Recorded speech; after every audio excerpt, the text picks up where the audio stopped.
Ladies and gentlemen, wanderers of possibility, welcome back to another episode. Meet the Leader, the podcast that unfurls sagas of inspiration and aspirations. I'm Sajid, your host. I'm guiding you today through the corridors of inequity. And today we embark on a journey where the pulse of medicine, the heartbeat of technology, and the soul stirring call to serve humanity harmonize into a symphony of purpose.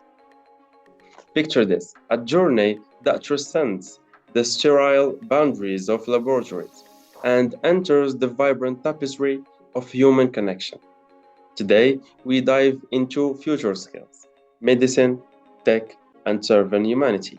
An odyssey painted with brushstrokes of Dr. Elena's extraordinary life. Dr. Elena, a luminary in white coat. It's not just a practitioner of medicine. She is a maestro in the orchestra of healing. Imagine a narrative that isn't just about diagnosing ailments, but about diagnosing the needs of humanity and prescribing remedies that go beyond the physical. But our journey doesn't stop there. Dr. Elena's story unfolds into the uncharted territories of women's health, where her specialization becomes a beacon of hope for underserved communities. Her story isn't confined to the pages of medical journals, it's written on the resilience of the women she serves. And then there is a thread of technology woven into this tale, a digital narrative that augments human touch, an AI symphony that orchestrates precision in care. Doctors Elena Pursue isn't just about pushing the boundaries of what medicine can achieve. It's about bringing the future of healthcare to the present. As we embark on this episode, remember, this isn't just a normal podcast. It's an invitation to wonder, to dream, and to question what role each of us can play in shaping a world where healthcare isn't just a science, it's an art, it's a technology, and isn't just a tool, it's a companion in our journey to serve humanity. So, dear listeners, buckle up for an odyssey that will stir your soul, challenge your perceptions, and inspire you to see the future not as a distant horizon, but as an open invitation to serve humanity with the gifts we all possess. Ready to be captivated? Let's step into it. Let's step into this extraordinary world of Dr. Elena. So let me start by this question. Uh, it's a weird question for a podcast, but let's go into it. So why have you accepted my invitation to be on the podcast? So Uh, uh, that's a great question to start, Sajid. And to be honest with yeah, you, and I already know the answer because we discussed it a little bit about it, but I just want to make sure that our listeners will go on board with us on this vision. sure, Yeah, sure. Yeah, I really admire your idea of giving introduction and having an opportunity for your listeners, who is probably young audience in yeah, trying to make important life decisions, where to go and what to choose, and how to approach their career choices. So mm, I really admire an idea for your podcast to connect those people who are at the beginning of their journey yeah, with the experts in the different fields and in different types of industry and with different careers. So to me, this very helpful idea is I'm thinking back to where I was before. It is very hard to know and make the right choice self. So I admire your podcast idea, and I wish you well, and I hope it will be beneficial to your listeners. yeah, yeah. I'm sure it will with your presence with us today in the podcast. So let me also continue by asking you some questions about your work and your life. So, what inspired you to pursue both medicine or research, and how does this dual expertise, work, research, can contribute to your work? Yes. So I can tell you when, after I finished medical school, Yeah, I wasn't quite sure which route to go. And at the end of my last years of medical school, I was participating in research, in laboratory research. I was just doing summer rotations in laboratory. And so I was liking that a lot. I liked the novelty, the discovery, the idea of coming up with something new. So I knew I liked both. So it was kind of difficult decision for me to make, whether should I be go into directly to medicine or or pursue scientific research. So, and lucky enough, there's actually an opportunity and careers where you could do both. So yeah, there's a career choices called physician scientist. So so that's kind of like an ideal world. I thought, oh, if I could do both, that would be yeah, ideal. that will But be again, as a young graduate, as a young student who is just finishing your education, you don't quite know where to go. It's nobody really at that point actually could give you good advice, because it's all about you, it's all what makes sense to you. So from my end, I decided it would be ideal to try both. So I already had my MD from medical school, and now I thought, oh, wouldn't that be great to try and do scientific research and see how I like that. So again, in my life, I always feel no matter what they tell you, you still kind of have to try that hat on and see if it fits. So that's how I ended up going into research and stay there yeah, for, yeah. several years. Yeah, we see. So we kind of want so we kind of wanted both of them, research and experience, real life experience.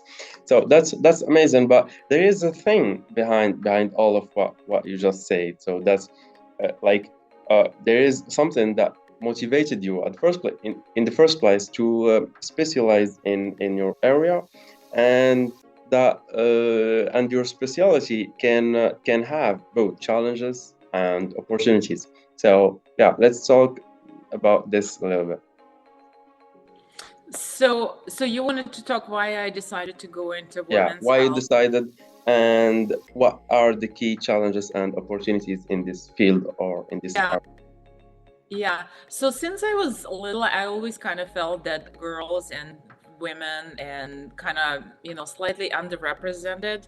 And I always felt as growing up, I consider myself a pretty strong girl and sort of personality. And I always feel I always wanted to protect and defend the girls who couldn't speak up for themselves or couldn't stand up for themselves. I guess this is kind of translated into something bigger for me, where I decided that there's a lot of kind of disparities in women's healthcare.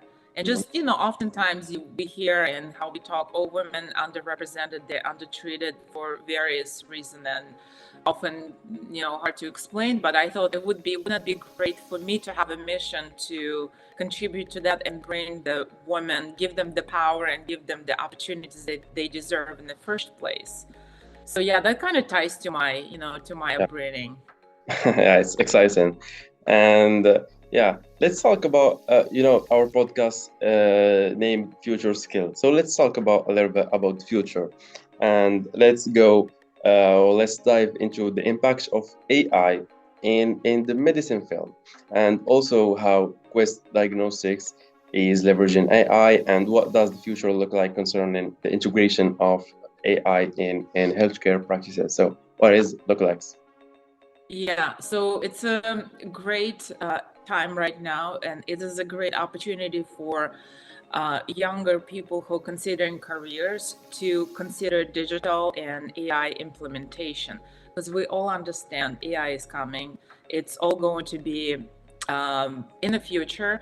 The question is, how is it going to be implemented? Yeah. What is exactly going to happen, and how are we going to be using it to benefit of our society and to our healthcare? So I can tell you a little bit what my company is doing, which is one of the largest healthcare providers in the United States.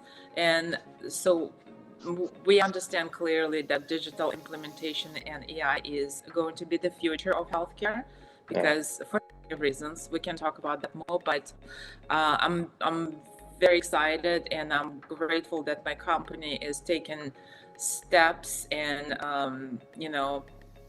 in decisions to implement it as soon as possible, as wide as possible, in the safest possible way. So this kind of makes me an ambassador of this implementation, and I'm happy to be in this role. Yeah, and I'm happy for you too, and we are, and me and the audience are happy for you too. So yeah, of course, these I have some question, because when we talk about AI, we should not forget the humanitarian goals, and if these two things are reliable on each other or not. So there is my next question. How you envision using your skills and knowledge to serve humanity? So it's kind of a big question, but we can go through it. Yeah.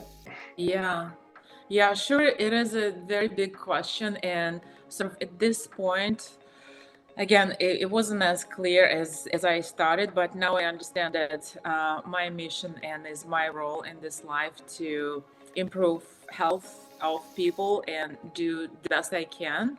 And now I understand that doing something alone and doing in your own office, it might not have the biggest impact on people's life. But I understand when you use technology, when you use AI and AI-based products, you can actually help many more people. And with digital technology, it allows you to reach people and communities that are far enough, that are remote locations, that are not able to even travel to medical office or laboratory.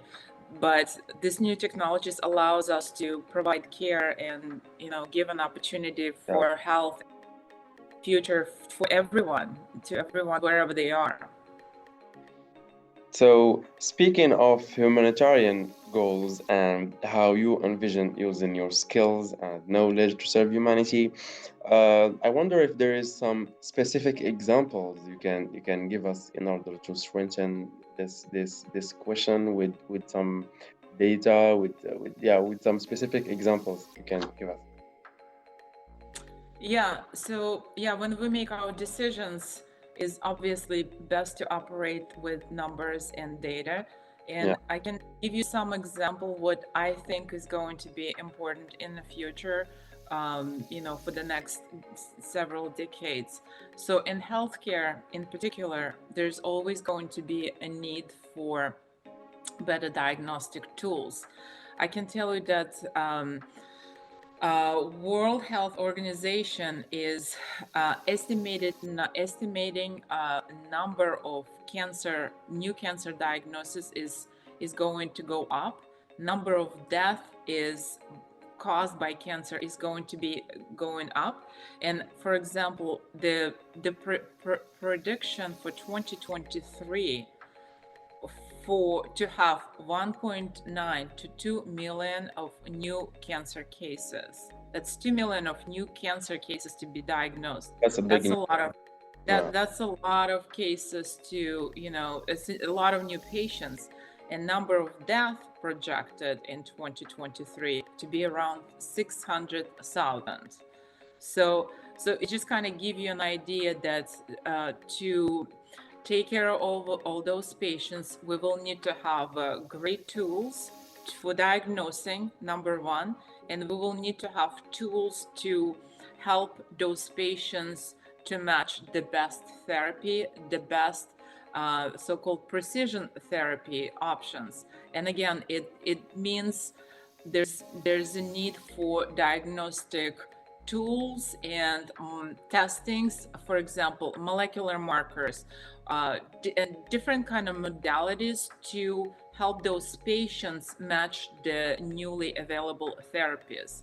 So that's why, in my view, anyone who is considering their career for the next for the future, cancer is definitely big on the list, right? So the projection for 2040 worldwide is to have 30.2 million cancer diagnosis worldwide. So imagine it's going to be around 30 million people will have a cancer diagnosis. And Yeah. so I can tell you it might sound scary, but it's actually what means people now live longer because the healthcare is improving, the modality is improving. It allows people to be healthy and live longer. But however, the cancer will develop. There's still going to be high need for pathology and to diagnose and help with treatment options. So those are all the things that are done in pathology and laboratory medicine. So for example, that's why I'm very passionate about this, and I invite possibly your listeners to consider this as a future career choices.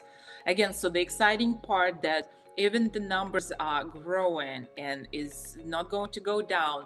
So the new technology like digital and AI will help us to um, to manage those numbers in new cancer diagnosis. So with AI tools, we will be able to help, so we'll be able to basically keep up with those growing number of cancer diagnoses, and we'll be able to help and take care of those people. Again, it might not be possible if it's just single pathologist performing those tests and diagnostics, but if we have a technology, a powerful technology to do that, then we will definitely be in much better shape.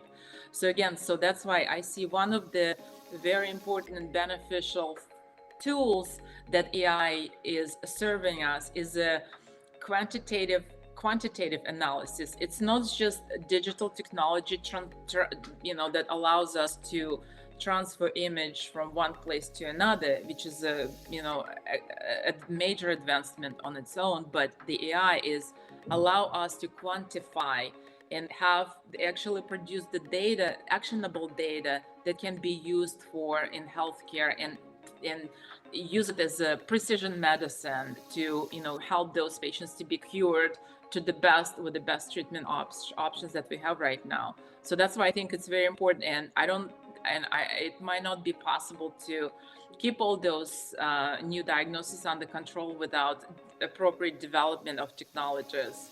So that would be my short answer. Yeah. Thank you for the specific examples, and I'm sure. And this causes also when technology meets medicine.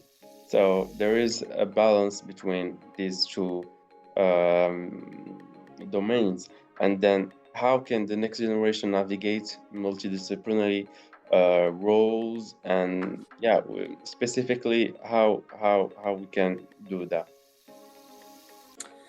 Yeah, so again, so there's going to be a lot of need in the future how to do it right. So, and we mentioned that um, so it's not always necessarily going to be doctors or people who make a diagnosis. There's going to be a lot of need for people to help this actually happen and do it right again, right? Because so there's a lot of challenges and opportunities, and again, maybe giving an idea to your audience what are the challenges and opportunities so they can think and decide for themselves what might be interesting Sure. or inspiring for them, sort of in this around the healthcare uh, career options. So for example, imagine, so there's going to be definite technical roadblocks, because imagine all this number of data technology will be producing. There's a lot of data, and there's going to be need for quality data and for standardized data, right? Because it's going to be all produce a lot of and but so the quality of this data is going to be important. That's why, for example, when we develop all those AI algorithms, there's a need for high quality validation system for because it's a complex process, and it's it's oftentimes it's difficult to understand even how decisions are made. But again, so the high quality data and standardization is going to be essential to make those two expertise meet together, expertise of pathology and machine learning, and do it do it with the most precision possible. So again, so another important thing we need to mention with you is regulatory roadblocks, right? Because with every new technology, we need to make sure it is regulated. It is, that's why it is lengthy and it is expensive process, and that's why it's taken a lot of time and a lot of people and a lot of effort. So, but again, those are important things, and we just need to figure out how to do it right and how to keep moving it forward. So, and again, the last thing that we will be figuring out, and we're working on it, and we will know how to do it best, is the reimbursement and payment system, right? Because again, with new technology, right now we sort of in a phase where we're collecting data, what is the right way, what is the correct way to bill and get reimbursed for those services. Again, so there's a lot of data needs to be accumulated, analyzed, and understood so that they could be used in the daily patient care. So I guess those are the important things to consider again for young generation, for you guys. And so we need to understand that it's not going to be one person, it's not doctor responsibility to do all of those things and just kind of see how it works. It is requiring a lot of people with a lot of expertise. It's healthcare providers of different levels. There's always going to be researchers, and it's going to be always people who understand the technology and computer component of it, policymakers and regulators. So we have to understand this is a complex kind of development and how to do it right. So there's a lot of opportunity for your listeners to consider what the options and what inspires them the most on this journey. Yeah, I see. And there is any ethical considerations in applying tech in healthcare? Yeah, that's the biggest questions, and it is a very important question because again, with every new technology, there's many things to be considered, especially technology like AI, when we don't exactly understand all the algorithms and how the data is exactly produced and how the machine decides and comes to conclusions as they do. So that's why it's probably not going to be a 1 year or even few year solution. It's going to take a slow steps, exactly due to ethical considerations, because it has to be safe, it has to be unbiased, and it has to be many points to be considered to make it equal and for everyone, for every person on the planet, essentially, which is impossible and very difficult. So that's why it's a multi-step approach, and that's why there's a lot of opportunities for people, not only healthcare providers, but people in technologists, people who are developing all this products to do it right and to do it the best way we can. Sure. Yeah. And once you told me that you've learned and worked with the best in the field, so let's talk about in the importance of mentorship in your career. So how is that going to help the young professionals? Yeah, I think that is very important question, and this is a very big decision for every one of us. So when you thinking ahead and if you're planning your career, you have to be considering, and you have to be making choices that make sense to you. Oftentimes, again, it is impossible to know because you're just young and you don't know out there. So that's why the option and idea of coaching or mentorship is becoming essential. And I think since childhood, we always, we just kind of, we used to have some sort of figure that will lead us, Sure. will show us where to go. Since we're little, we always have a teacher. You have some sort of maybe peer who already advanced, or who already had some accomplishments. So we're inspired by that person. So exactly, anywhere in your life, in your career, even now, I consider myself, I've gone through so many school, and I've gone through so many years of research. I actively seek for mentors. I seek for people who are smarter than me, who know more than I do, who are more successful than I am, and I actively connect with them, and I ask for their advice, and I ask them actively to help me decide what my next choices are. So my message is, it is our responsibility. It never stops. And as we know, life is it's a long process. So we have to keep learning, we have to keep developing, and it's our responsibility to do so.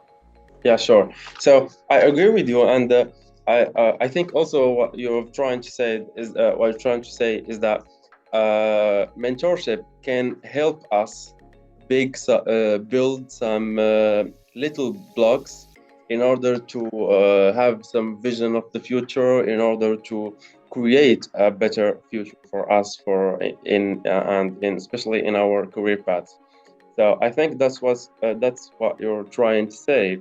And let's discuss now the vision for the future of healthcare. You see, so this kind of some points are getting us to in our discussion. So yeah, let's talk about the vision. So yeah, I mean, that's a loaded question, but we all understand it's going to be digitized. It's going to be heavily used with equipped with AI products, and possibly many other tools, which will again help us to do the best for our patients, for our communities, for our societies. And yeah, so the future is here, and it's continue to move forward and develop, and I'm sure there's going to be new opportunities, new challenges to overcome for us. But again, so it's all going to be, it's hard to know. It's, we can fantasize, we could, come up with all different versions of our future. But I guess the important part as we go, just to be taken one step at a time, making conscious decisions, and doing the best at every single step of the road. Yeah, sure. So I hope we in the next time we will have a lot of time in order to discuss these loaded questions that he said. So yeah, these are the main points in order to serve our conclusion, is that serving humanity with the gifts received from life, from mentorship, from our vision, from our perspectives. And then, so my last question will be, what responsibilities do you believe come with expertise in medicine and technology? And I know we should have a whole podcast for this question, but we can have a little answer for you. Yeah, again, so you're asking very big questions, and I think this is a great part about your podcast, because everyone decides that for themselves. And I think this very important to be asking those questions, because the answer is going to be unique and different for every one of us, because every one of us have a different set of skills, different inspirations and aspirations, and things that get us excited. So I think it's our unique responsibility to discover what those are, what are our individual gifts, so we could use them. You could to give to humanity, to make this future as bright and as exciting as possible. So I think just kind of going forward again, just be mindful of choices and making what makes the most sense to you and makes the most contribution to society and humanity the best we know. And again, it's changing, it's moving, it's shifting every day a little bit. So that's why every day just kind of make an assessment and deciding what makes the most sense and the most Yeah. impact is, as we go. Yeah, sure thing. So, yeah, and there you have it, dear listeners. As we bid farewell to this chapter, remember this podcast isn't just a listening experience, it's an expedition. An expedition into what? Into the hearts of into the hearts and minds of leaders, shaping of our leaders who's shaping our future.